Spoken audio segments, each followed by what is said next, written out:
Hi all! Everything in my video is pulled from the public domain, and I am using them under the Fair Use, Fair Dealings guidelines. Everything I say is my own opinion. You should look into this information for yourselves, but I'm pretty sure I'm right. Good morning, everybody. Well, so much stories, most of it about that book. Is it being suppressed? Is it not coming out? What's happening? We have a lot to talk about, but first, take a look at this fabulous photo. This is a supernova remnant that would have been seen first in the planet Earth sky 350 years ago. How cool is that?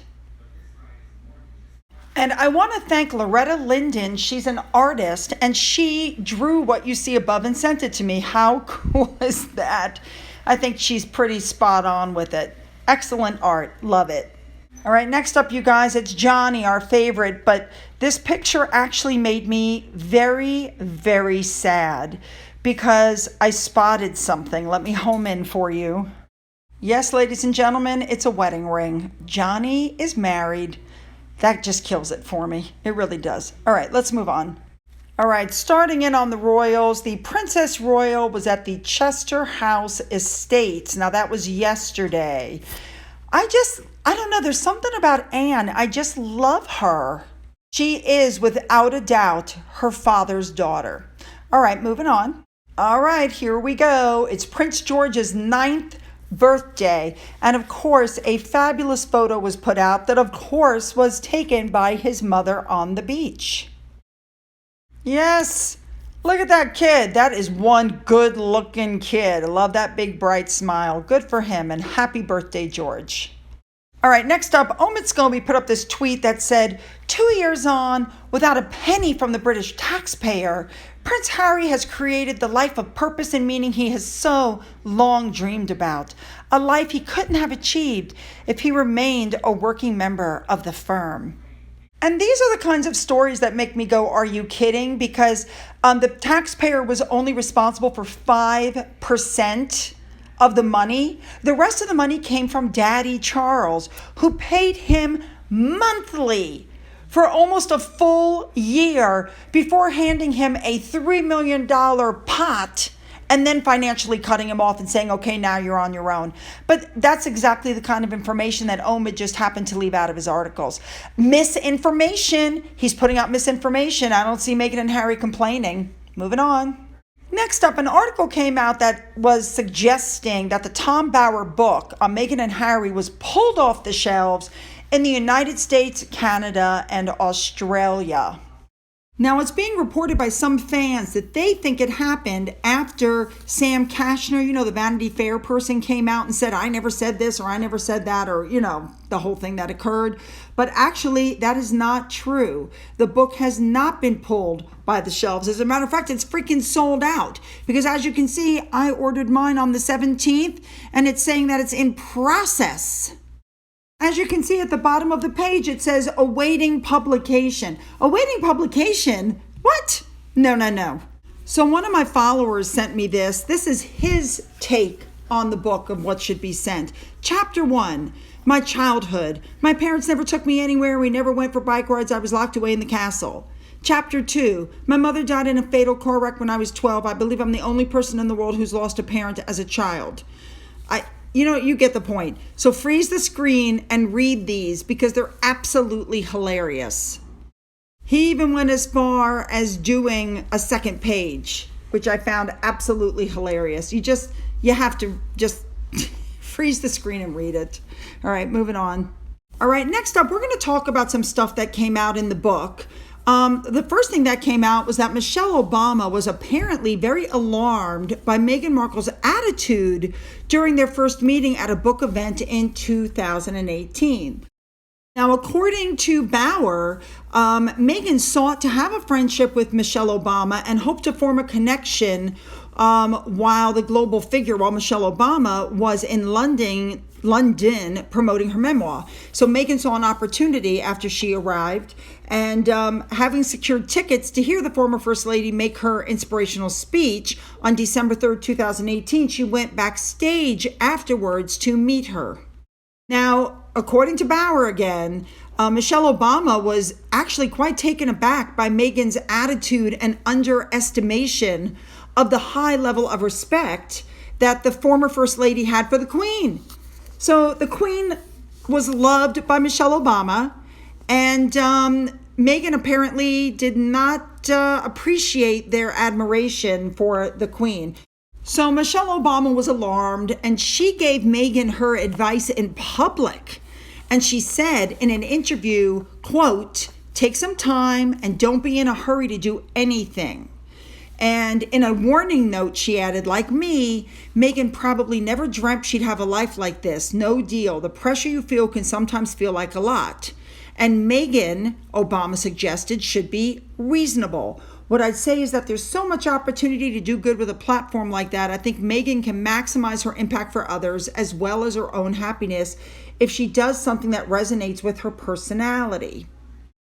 After the Oprah interview, apparently Meghan, if I'm reading this correctly, reached out to ask Michelle Obama her opinion of the situation.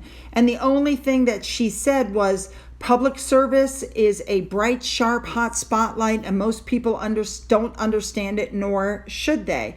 But she says, I hope for peace, and I pray for forgiveness and healing. And, she put out a nice statement. But basically, their friendship at that point skidded to a complete halt. And that is why there was no invitation coming from Meghan and Harry to Barack Obama's birthday party. She got cut off, essentially. All right, moving on.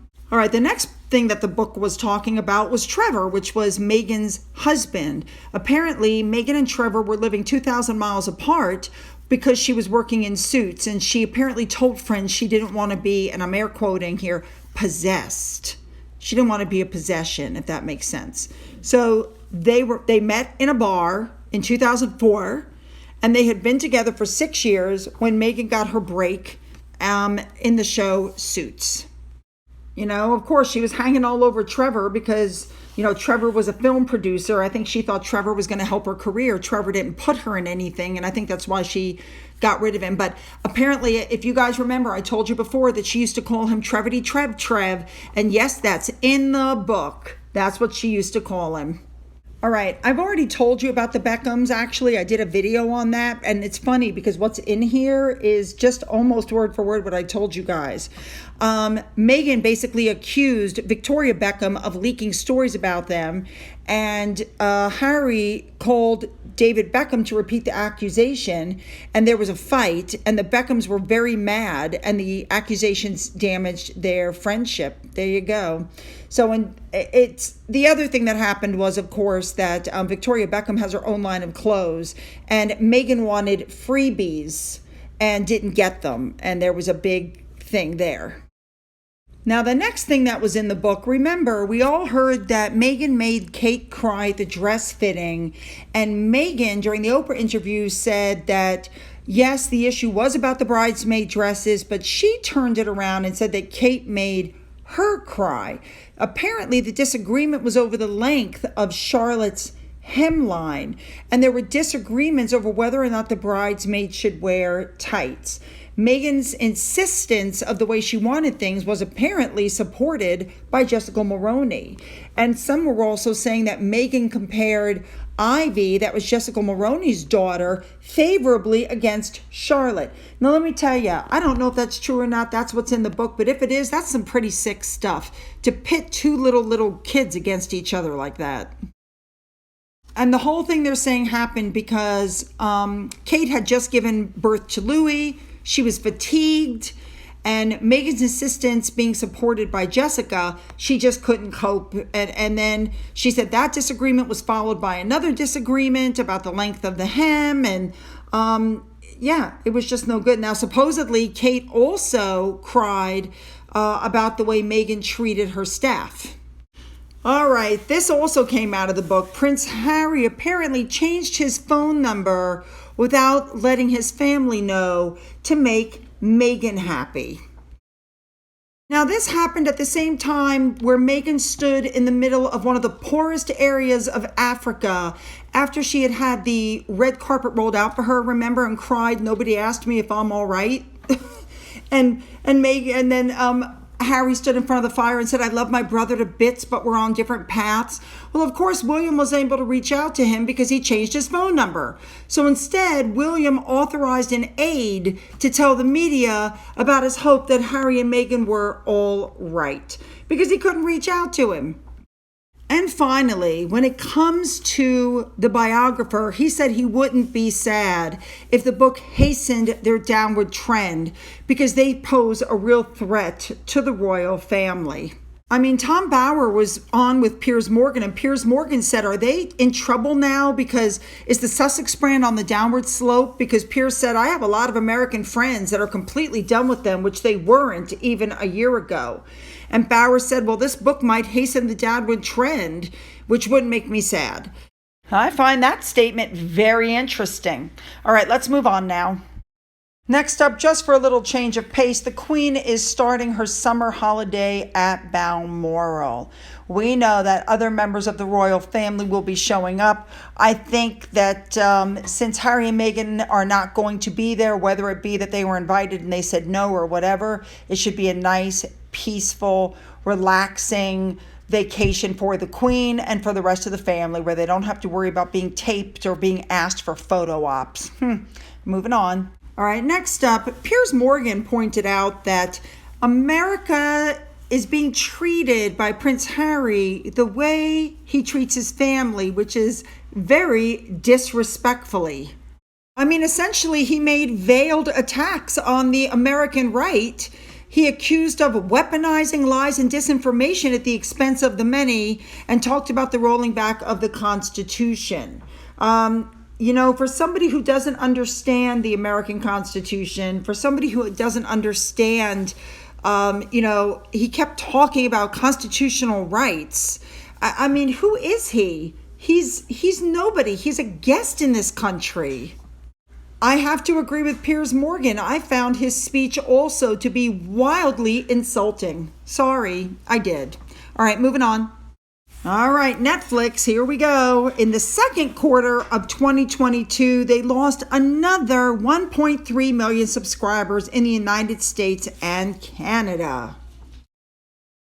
Now, since there were additions in other areas, Netflix in total dropped 970,000 subscribers. That's more than the 200,000 customers they lost in the first quarter. But they're saying that Netflix is calling it a win because they were expecting to lose as many as 2 million subscribers. Go figure. All right, moving on. All right, you guys, a blind item came out. And what the blind item is claiming is that Meghan was unhappy and there was a fight before they got to the UN building because Meghan wanted a role and was upset that she hadn't gotten a speaking role also. Yep. Finally, this last article just happened to pop up, and so I'm throwing it in there. I had no idea that Harry and Meghan had actually filed 10 lawsuits in 3 years. I mean, I knew that they were litigious, but I didn't think it was that bad. All right, you guys, a much shorter video than usual, I know, but I'm really tired.